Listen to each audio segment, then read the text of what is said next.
Inverse square law पे question देख लेते हैं कि अगर हम डिस्टेंस को बढ़ाते हैं और घटाते हैं तो हमारा फोर्स कैसा आता है।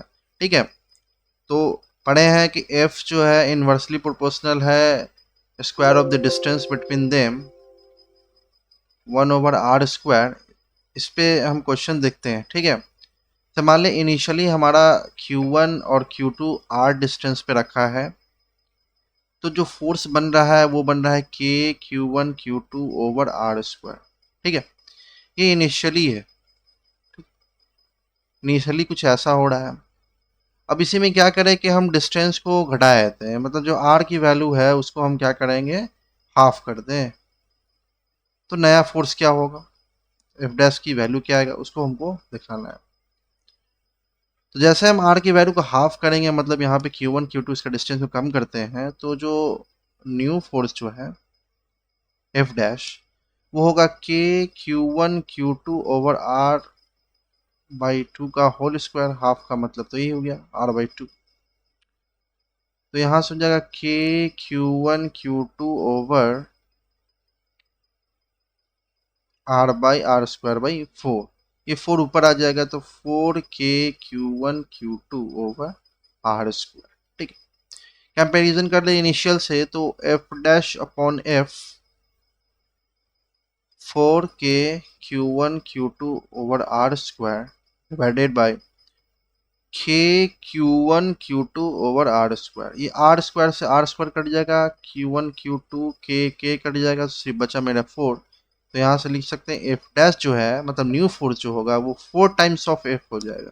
मतलब क्या हो गया कि आर की वैल्यू को घटाने पे, हाफ करने पे 4 टाइम्स इंक्रीज कर जाएगा।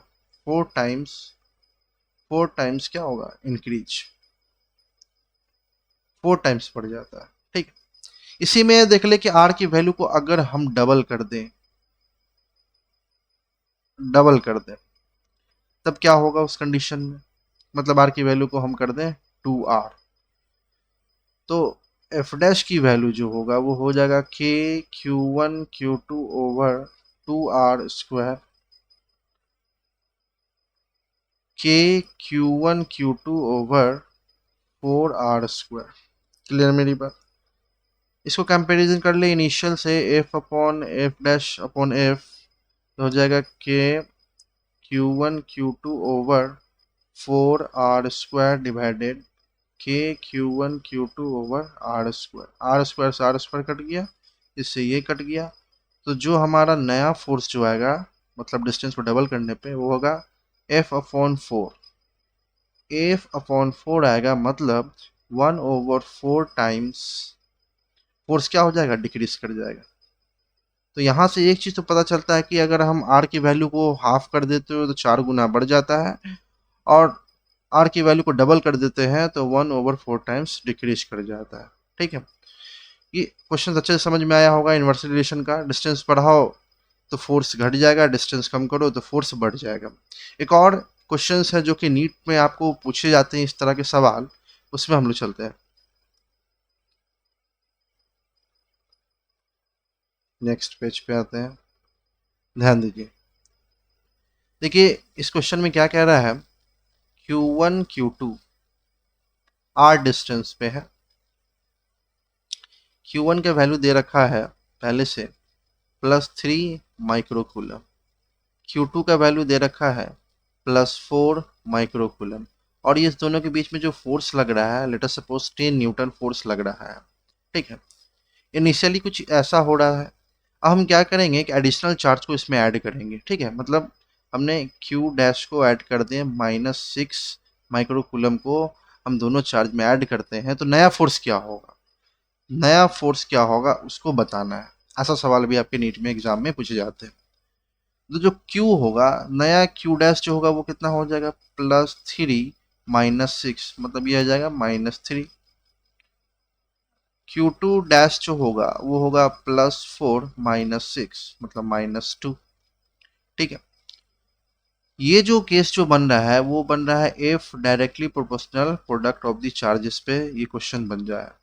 ठीक है, मतलब जितना ज़्यादा चार्ज की वैल्यू होगा उतना ज़्यादा फोर्स होगा। ठीक है, तो F डैश अपॉन F ये कितना हो जाएगा, Q1 dash into Q2 dash over Q1 into Q2। अब देखिए Q1 डैश कितना है, 3 इंटू 2, और ये है जाएगा 3 इंटू 4, ये 3 कट जाएगा, 1 ये 1 और ये 2, तो एफ डैश अपॉन एफ जो होगा वो होगा 1/2। नया फोर्स जो आएगा वो आएगा 1/2 इंटू एफ, और एफ की वैल्यू इनिशियली कितना है, 10 न्यूटन है, 10 न्यूटन है, तो यहाँ से एफ डैश इक्वल टू हो जाएगा 1/2 इंटू 10। ये 2 से 2 5 या 10, तो मतलब मेरे पास जो नया फोर्स जो आएगा वो 5 न्यूटन आएगा। क्लियर है मेरी बात? आई होप कि ये क्वेश्चन आपको अच्छे से समझ में आएगा। ऐसे भी क्वेश्चन आपके एग्जाम में पूछे जाते हैं। ठीक है, थैंक यू।